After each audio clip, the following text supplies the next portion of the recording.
everybody, welcome to a lovely morning here in the Malibu Hills, and what a rare treat it is to be driving this 1974 Alfa Romeo Montreal.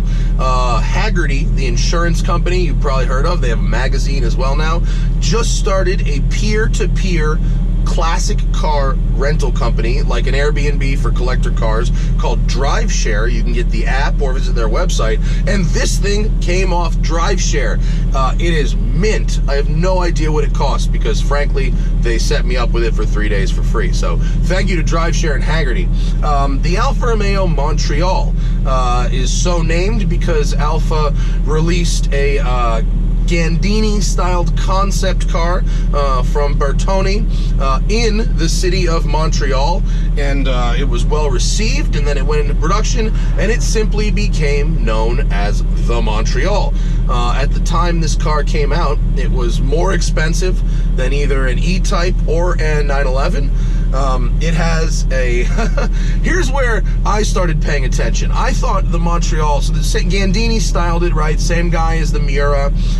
So there are Miura-like elements here, certainly in some of the styling angles, but I think on the outside anyway, it's a little awkward looking from other angles, okay? That notwithstanding, I started paying attention when we talked about the 2.6 liter V8 engine under the hood that revs to 7,000 RPM, which is something that was pretty unheard of at the time for a road-going Alfa Romeo. And this is a small car. It's short, it's low, it's little, it only weighs 2,800 pounds. So to have a V8 on there really creates a very unique driving experience. So I'll show you and we will talk about the car. But listen carefully.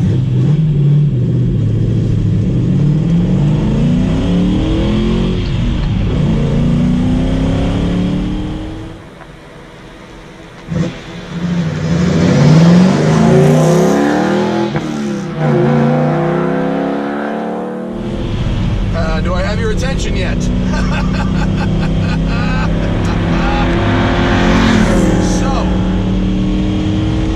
Glorious is this?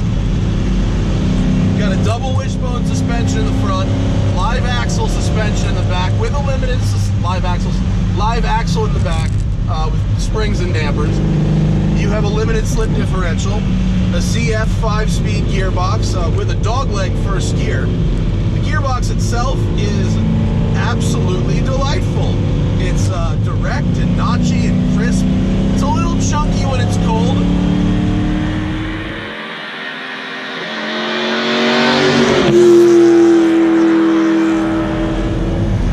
People, it's about the revs, and so it's 200 horsepower and 175 pounds of torque claimed. It feels like more than that to me, or maybe it just sounds like more than that. This thing sounds brilliant. It's like somewhere between a Di Tommaso Pantera, a period Shelby GT350. It's not like the Ferrari V8s with their flat plane crank and that whine. It's got a more refined cross-plane crank sound in a modern sense.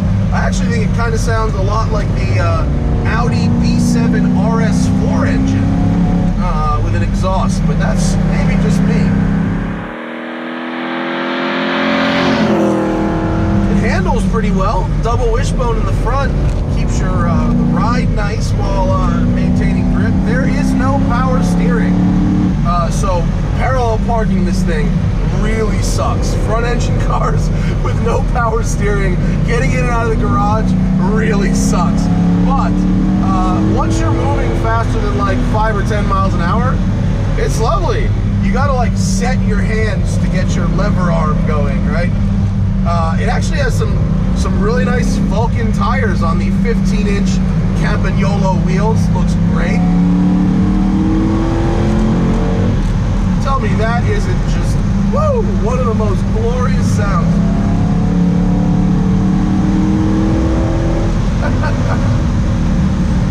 Now, not all is perfect in the land of Montreal. Despite the delicious gearbox and the sound that engine makes when you flip it, the pedal spacing is no bueno for heel towing. By the time I press the brake pedal far enough to get it to engage, my foot cannot make it back to the gas pedal. Now, if you have different size and shaped legs and feet than me, that may not be a problem for you, but for me, it's not happening. Good Lord.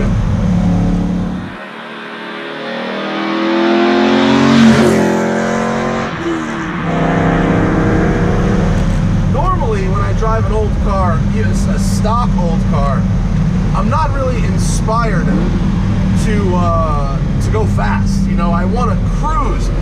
This car, the funny thing about the Montreal, really makes you want to go fast. It is not a it's not a car that is like scary to drive fast. It's actually got quite a bit of confidence to it. And I'm gonna flip the engine here because I like that section very much. And we'll go this way now. Listen to this.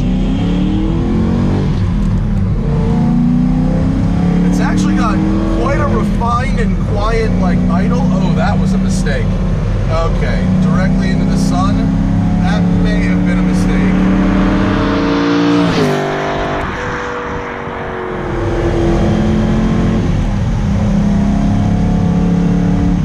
I think I'm about to be directly into the sun. I may turn around again. Apologize for the logistical error, but I don't want to go blind right now. But I'm going to show you the U-turn is. Well, I'll show you the turning radius, which is okay, but it requires muscle. It requires a lot of muscle. Going up. Montreal U-turns.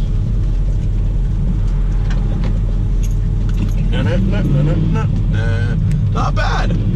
Not bad. If you've got the gravity assist. So, what's interesting about this car is it's a beautiful GT car. It loves to be on the highway. It loves to sit in top gear, which is fifth, and at 70 miles an hour, which was measured on my cell phone, not on the beautiful gauges. At 70 miles an hour, you're turning 4,800 RPM in top gear. So,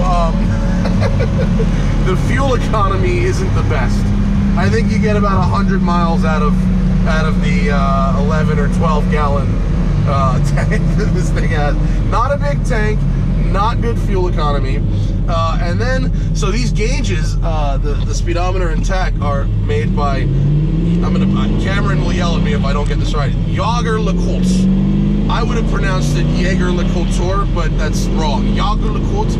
So they make fine watches, very nice fine watches. These gauges are not accurate. At least the speedometer is wildly optimistic. The speedometer reads 150 kilometers an hour at about 70 miles an hour, which is very Italian.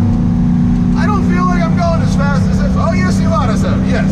Yes, Mr. Fada. Yes. You are going 150. By the sound and feel of the engine, I could be going 150. I mean,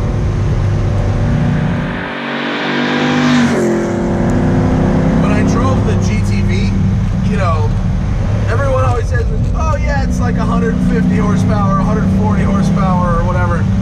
And I drive those things and I go, this feels more like 100. In this car, they quoted 200, but I could swear it was 3. I mean, it really feels like this car punches above. Oh. I almost downshifted instead of upshifting. It feels like the car punches well above its horsepower level, and that could be because it sounds like a small block Cobra. It could be for any number of reasons, really. Give this cyclist some room. This one, as far as I know, it's stock. If this is how they sound stock, which is sort of like the Mulsanne straight, then dearie me, where has the Alfa Romeo Montreal been my entire life? On a more practical level, as a decent-sized trunk, it is technically a 2+2, but it's as much as my Aston Martin Vanquish or an old 911 is a 2+2. Not really. As a 2 plus a 0, it's great. It's actually very comfortable. The seating position's good. There's a nice dead pedal on the left here. I've been dailying this car for 3 days and I really enjoy it. Alright, you had to slow down through that little town there. But now it's open road again, make noise.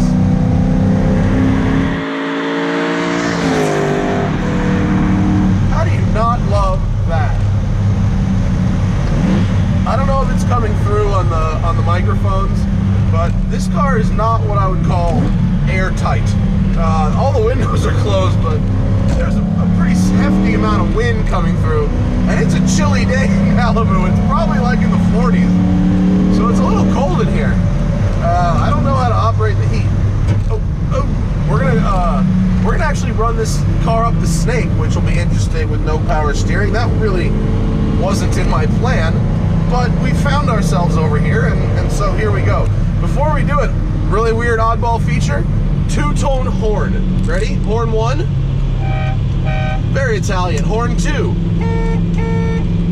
2 horns. I like 2 horns. Mamma mia.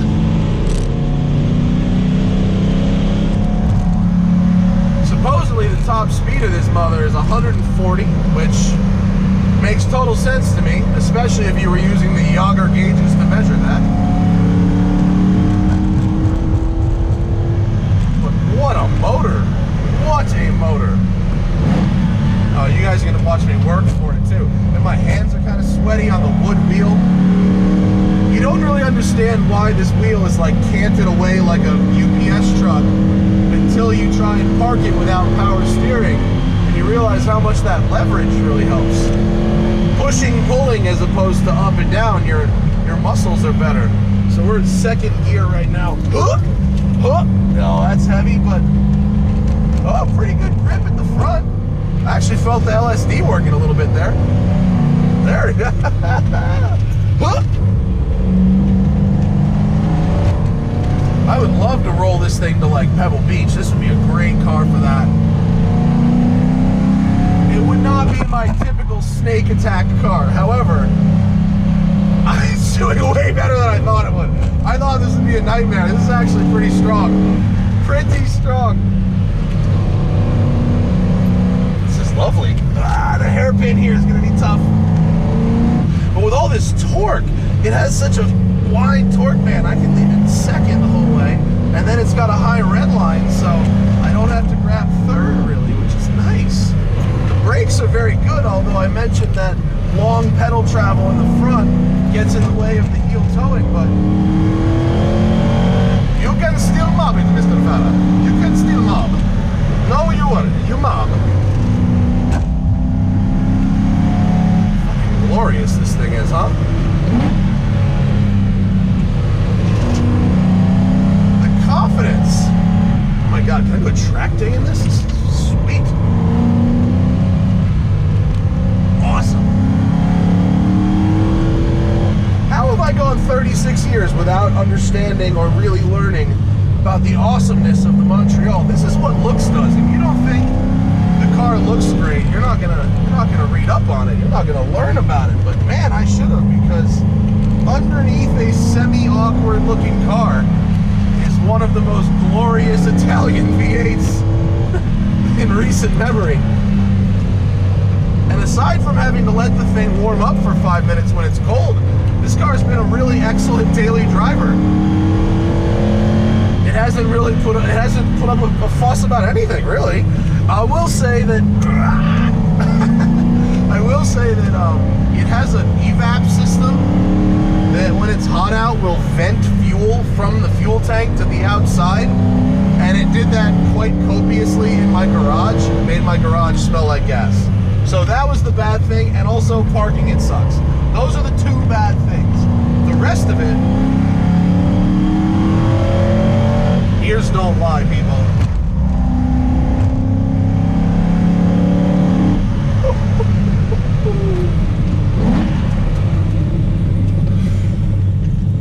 That is good. That is good. Wow.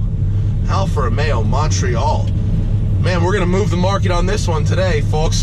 Head over to Auto Tempest or wherever you search for your classic cars, because we all need Alfa Romeo Montreals. That engine is glorious. Shout out to DriveShare, who hooked me up with 3 days in this on the house. Why DriveShare? They're owned by an insurance company. So if you're the owner of the car as opposed to the customer, you may find that renting your cars out on DriveShare, it's a nice peace of mind to know you're covered by an actual insurance company. It's not a dig at anybody else. I'm just saying that HAGERTY owns DriveShare. So the guy Xavier, who owns this car, was more than happy to have me drive it because he said, it's fully covered. Have fun. So thank you to DriveShare. And wow, the Alfa Romeo Montreal, a car I overlooked in my youth, fully mistakenly. Should not have. This car is dope. Thanks, guys. I'll see you later.